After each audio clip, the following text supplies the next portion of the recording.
Hey guys, welcome to another episode of The Locker Room here on SBTV. I'm your host, Ben Zitouni, and joining me today is Cole Walters and Jacob Sennholz. Guys, the semester's slowly but surely winding down. Are you going to make it to the end? Yeah, I'll make it to the end. That's my goal. Jake, you going to make it? I'm going to make it and doing all right, but we'll see what next semester has in store. I'm just trying to make it to Thanksgiving. If I can get to Thanksgiving, then it should be smooth sailing for the rest of the way. Right. So bring on Thanksgiving.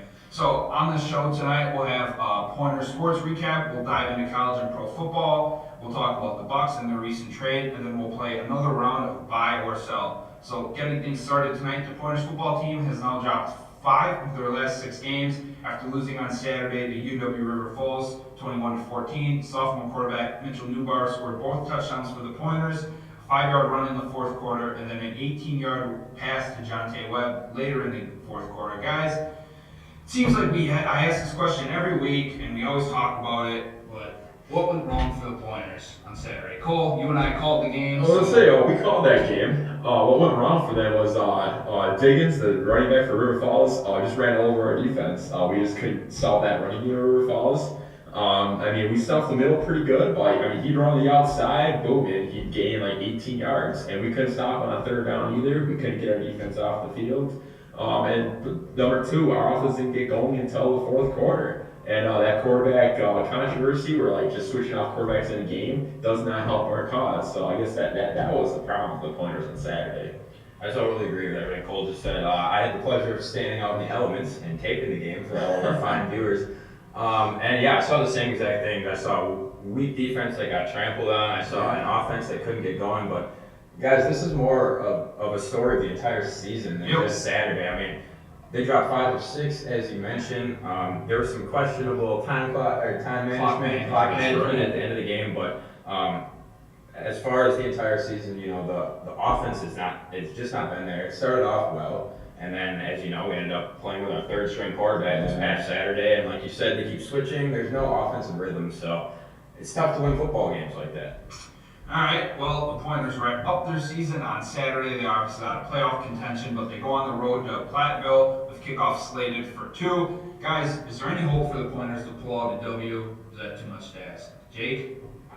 There's always hope, but it seems like the Pointers have kind of packed it in for this season, and I'm going to say River Falls wins. All right, Platteville, that's okay. That's okay though. We played River Falls last year. Yeah, I don't want to play River Falls again. That wasn't very much fun. There's always hope, like Jake said. But I feel Platteville wins easily by at least 2 touchdowns.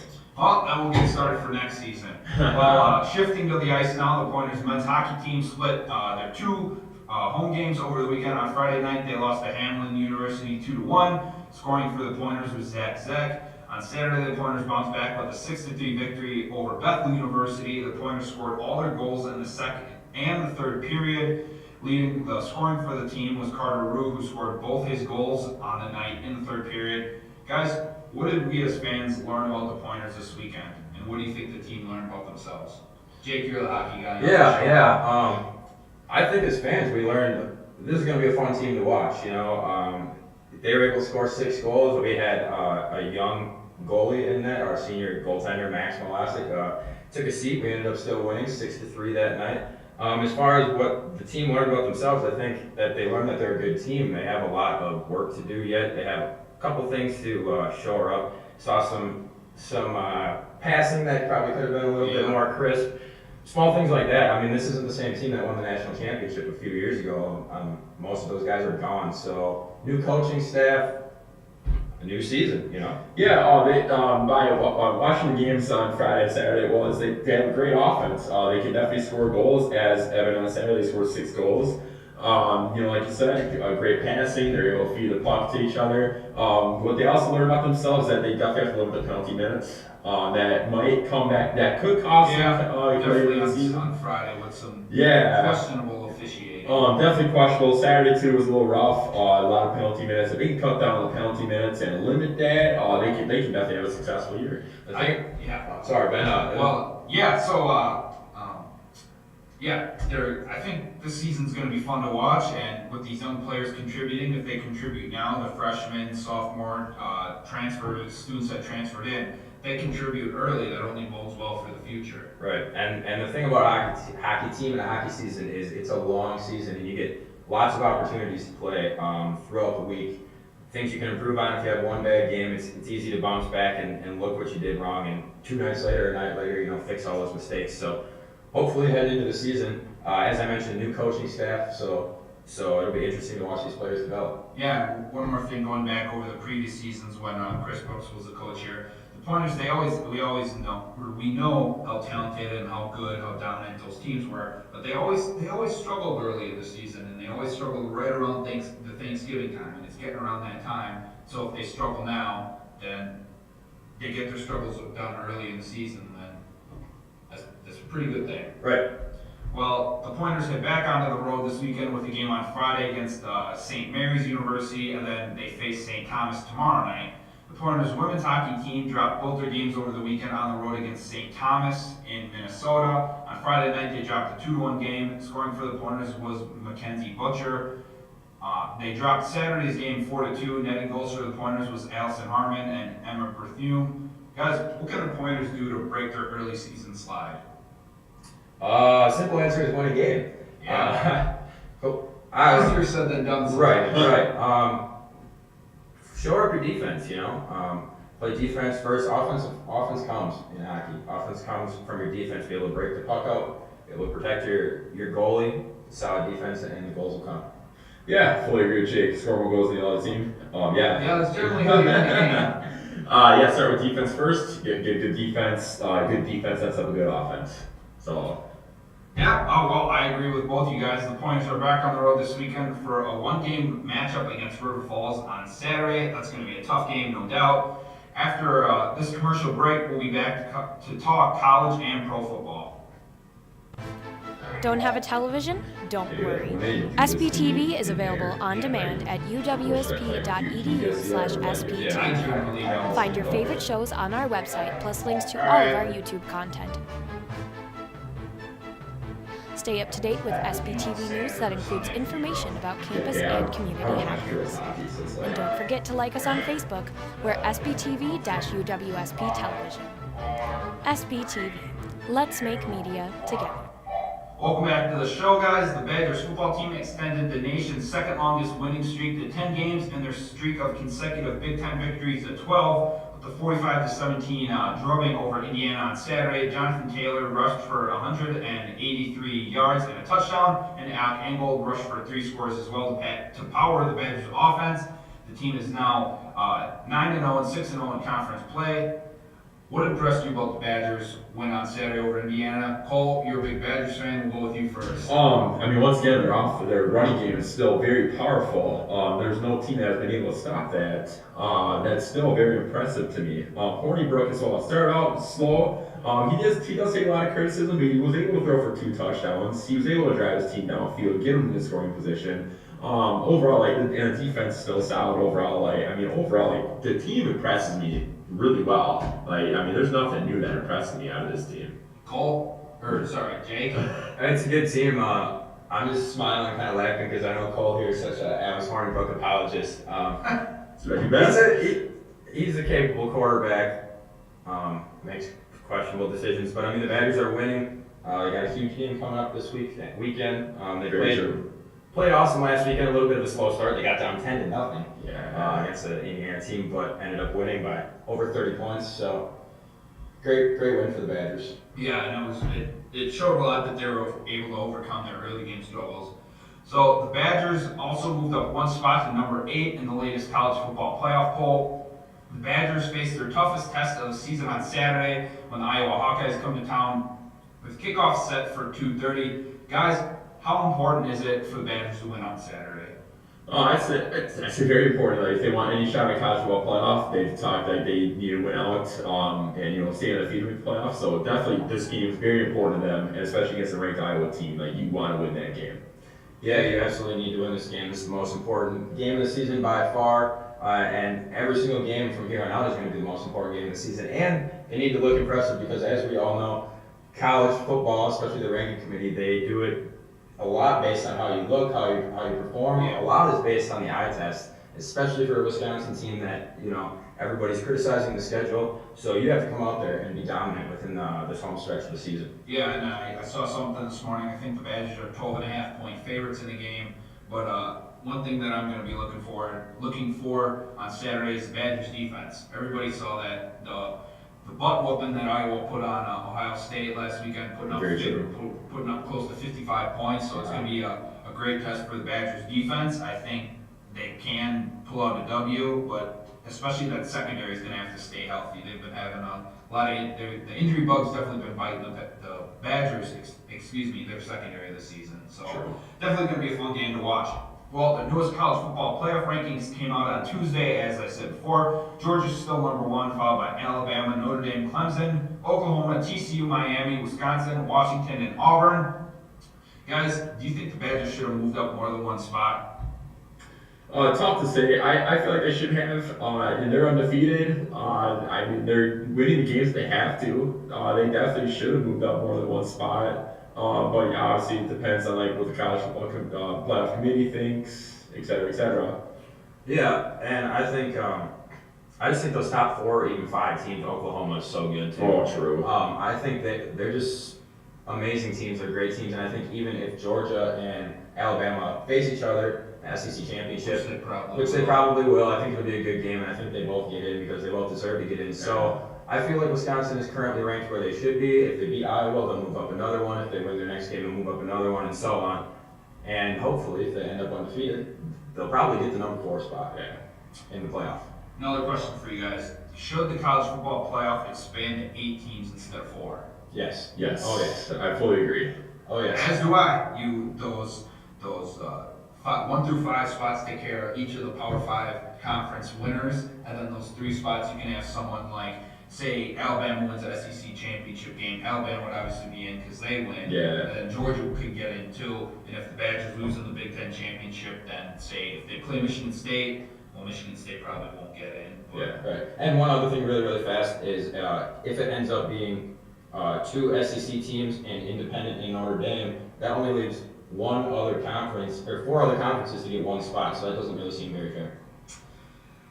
Last question for you guys. Why don't the Badgers get a lot of national respect? I don't know, maybe because they're Wisconsin. Usually Wisconsin don't get much respect. It might be because they're scheduled too. That might be why it hasn't been the best schedule. I don't know. That might be why, in my opinion. Yeah, I don't know. It's kind of confusing because last year, even obviously, Mike Heller was a big advocate for this, and other people around Wisconsin. But even national people were arguing: should that Wisconsin team with 2 losses, should they have gotten in the playoffs? Should they maybe have gotten in the playoffs if they could have won the Big Ten championship, even though they had 2 losses? And now this year, an undefeated team, national media are saying they're not good enough. Why should we put an undefeated? So it is kind of strange. I don't know why we don't get the respect that we probably deserve. We've been a good program for a long time. Yeah, it'll be interesting to see if the Badgers do win on Saturday, how that affects the rankings in the poll. Moving on to the NFL now, the Packers lost their 2nd straight game following a 30-17 loss to the Detroit Lions at Lambeau Field on Monday night. Brett Hundley was 26-38 with 245 yards. Scoring for the Packers were Brett Hundley on a QB draw and Jamal Williams. Packers have a quick turnaround when they head to the Windy City to take on the Bears this Sunday with a noon kickoff. Guys, going back to the Lions game, what the heck happened with the Packers, man? I think if you want to start out, Jake, go right ahead. Everybody struggled. Even Mason Crosby missed his first field goal. That had more to do with the new long snapper. Yeah. Nobody had success on Monday until late in the 4th quarter. Well, and you could tell that Crosby was not happy either. He's frustrated. He's a veteran kicker. And 10 times out of 10 he nails it. Oh, yeah. First field goal. It obviously was not his fault, but I'm not even going to talk about Brett Hundley. I don't think it was his fault in the play either. He played a lot better. The offense played okay, but the Lions were the first team ever, Cole, to not have to kick a single punt inside Lambeau Field. Yeah, that's what's crazy. So the Lions didn't win in Wisconsin for 20 years, something like that. Yeah. 20 years, and now they've won 2 out of the past 3 years in Lambeau. So like the defense once again, Stafford was carved him up. He knew what was coming on the defense. I mean, you can look at the defense and say, like, what the heck, Green Bay defense? Like, you guys need to start picking it up and helping this offense. And honestly, if the Lions were playing up to their best standard, up to their potential, they would have dropped to 50 or 60. Oh, Imagine if the Lions would still had Kellen Johnson on their team. Oh, yeah. It would have been a brutal game on Monday. So, talking about the defense, next question, should Dom Capers be fired? Yes, fully agree. I'm going to say yes. It's just been the same question for seems 3-4 years now. It's like, no, we're going to get somebody in the draft, no, it's going to turn around. And I think, yeah, he should be fired. Aaron Rodgers should come back and start fresh next year. Should Aaron Rodgers, like Jake was talking about, should Aaron Rodgers demand to be the highest paid player in the NFL? I say yes. Why? Because He's proved his worth. Yeah, he's proved his worth, and the Packers have not shown that they can improve. So yeah, I demand to be the highest paid player in the NFL. I would agree. The Packers are cheap when it comes to other players. I mean, they've been known to cut players over a $50,000 disagreement or didn't want to pay them that much more. So the Packers can be kind of cheap, unfortunately. So they should take all that money and invest it into the best player in the NFL, the best football player in the world probably. And now Colin Cowherd and other people like that are talking about why and how we should leave.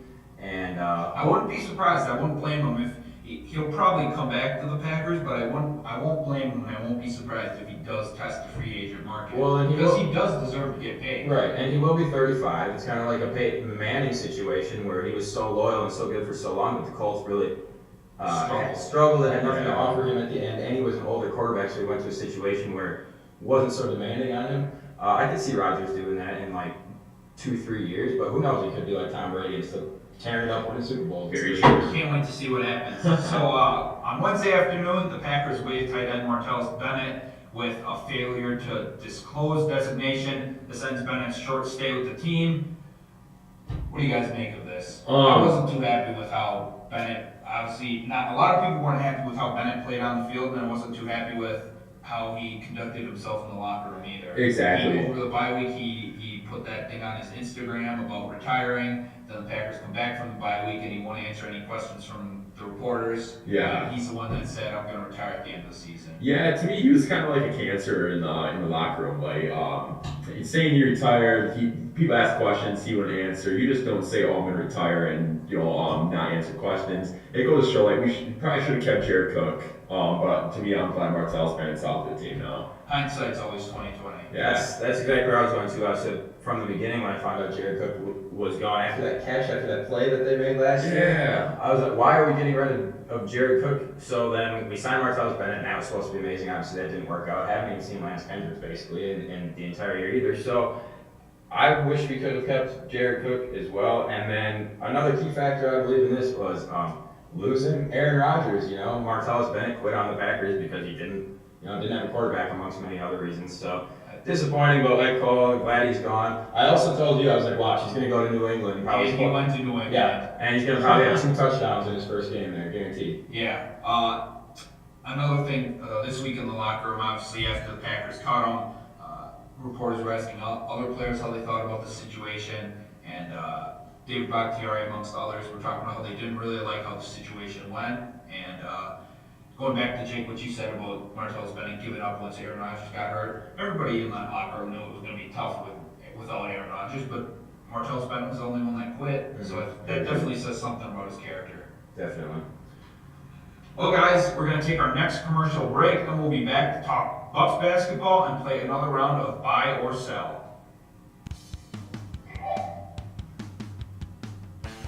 Are you interested in pursuing a career in animals or just looking for a way to help preserve wildlife? Then the Wildlife Society might be just for you. As one of the largest organizations at UWSP, you will have your chance to help in projects that study and preserve animals, network with professionals, and meet like-minded people.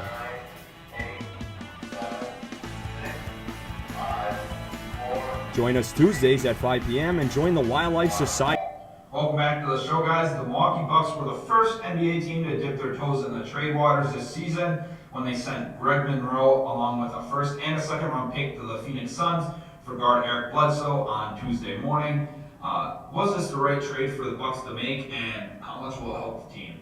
Cole? Oh, yes. It was the right trade for the Bucks, so they definitely needed a point guard. Giannis can't play a point guard, but he's more of the forward type player. Yeah, having Bledsoe, it will definitely help the team. It'll help them like make a push to the playoffs too, maybe even make a deep run in the playoffs.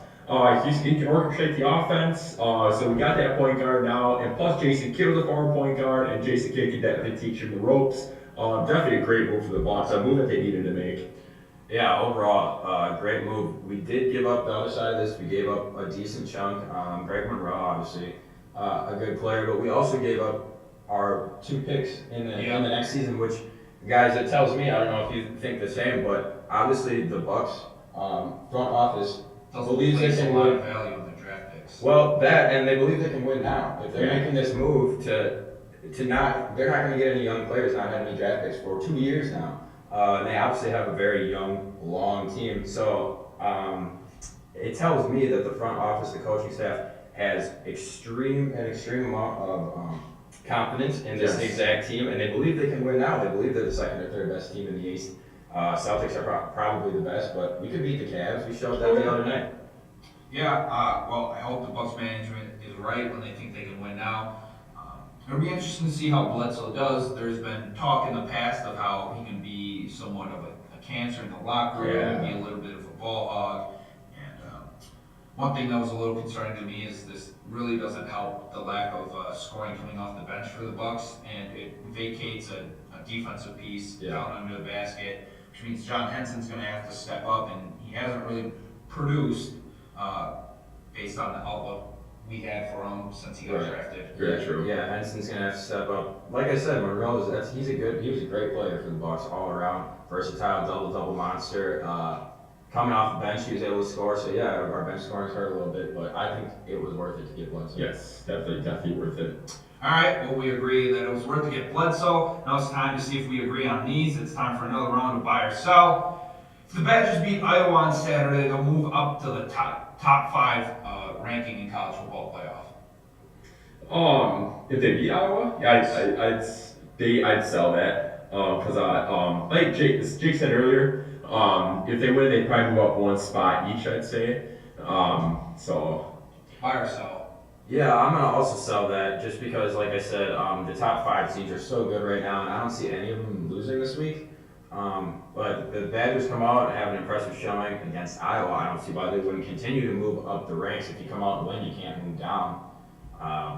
Well, you never know with this kind of stuff, honestly. But like Jake, you just mentioned, you never know. So I'm biased. All right. Next question: bringing in Eric Bledsoe will help the Bucks get to the Eastern Conference Finals. Cole, buy or sell? I will buy that. I feel like he can help get us to the Eastern Conference Finals, and I feel like the Bucks have the team to make a run in the playoffs. So I definitely buy that. Yeah, I think we're definitely winning a playoff series this year. There's no doubt in my mind about that. Getting to the conference finals is tough because you either have to go through that Celtics team or that Cavs team. Either way, I think they're going to make a deep run in the playoffs. Maybe take the Cavs or Celtics 6 games, maybe even 7. If they make it to the conference finals, that would be amazing. That would be, because we haven't even won a playoff series since 2001. Yep. Yeah. So. All right. Well, I'm going to buy this as well. Next question: the New York Knicks will make the playoffs this season.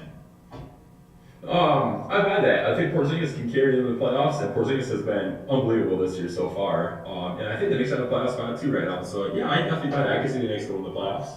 Yeah, I could definitely see that too. Porzingis is a generational type player. He's unbelievable to watch. So much fun. And I think for his future in New York, if the team wants him to stay there, they need to figure out a way to put some pieces around him and at least get him to the playoffs this year, because he's already been talking about how he's unhappy. His brother said that he doesn't like the Knicks organization that much. So I will buy it though. They're making the playoffs. I'll buy it too. Bucks Knicks in the first round would be an interesting matchup. That would be a great Giannis matchup. versus Porzingis. Yeah, that'd be fun to watch. Well, Brian Berlaga tore his ACL on Monday. He's out for the season, so he's played his last game for the Green Bay Packers. Buy or sell? Jake? I'm going to sell that just because I know that the Packers have split part ways with their offensive linemen in the past, but after coming off this injury, I don't know if anybody else is going to throw a ton of money at him. So I think that he comes back to the Packers and helps protect Aaron Rodgers. I'm gonna have to buy it. I mean, after a torn ACL, it's tough to come back from that. Granted, he might be cheap next year. Teams might not look at, paying him a lot, but I don't know. It's tough to come back from an injury like that. So I'm gonna buy that actually. He's just a heck of a lineman. True. He's better than Josh Sitton. Everybody freaked out when Josh Sitton left, and yeah, it worked out just fine. So Bulaga's been a staple of the Packers' offensive line for a long time, and I just feel like they're going to try and do what they can to bring him back. Yeah, I'm going to buy it too. He's been a great offensive lineman, no doubt about that, but he's been bit by the injury bug a few too many times. That's true. Well, guys, that's all we have for you today. I'd like to thank Cole and Jake for joining me today on the show, and a big thank you to our technical staff and all their hard work to make this possible. Be sure to check us out on Facebook at SBTV UWSB Television, or follow us on Twitter at SBTV UWSB. Also visit the UWSB homepage to locate all your Pointer athletic information. And for Cole and Jake, I'm Ben. We'll see you next time on The Locker Room. Go Pointers!